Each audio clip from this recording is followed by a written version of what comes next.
फक्त वेगवेगळ्या आम्ही चौकशा करतो आहोत, न्यायालयीन चौकशी करतो आहोत, SIT मार्फत चौकशी करतो आहोत. अशा वेगवेगळ्या चौकशांच्या फेऱ्यामध्ये संतोष देशमुखांची झालेली हत्या आणि त्या हत्येमध्ये असणारे आरोपी यांनाच अप्रत्यक्षपणे संरक्षण दिल्याचं काम होईल हे मी त्यावेळेला सांगितलं होतं. सभागृहामध्ये जेव्हा घोषणा झाली तेव्हा मी सांगितलं होतं.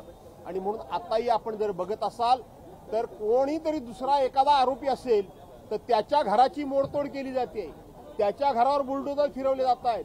परंतु वाल्मिक कराडपासून जे कोणी आरोपी मिळत नाहीयेत किंवा जे मिळालेले आहेत त्यांच्या मालमत्तेवर, त्यांच्या घरादारांवर या ठिकाणी सरकार किंवा पोलीस बुलडोजर फिरवत नाहीये, JCB लावत नाहीये.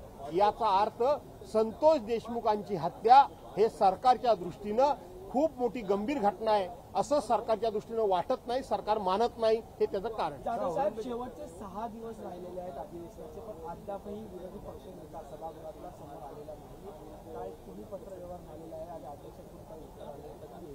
असं आहे की विरोधी पक्षनेता निवडी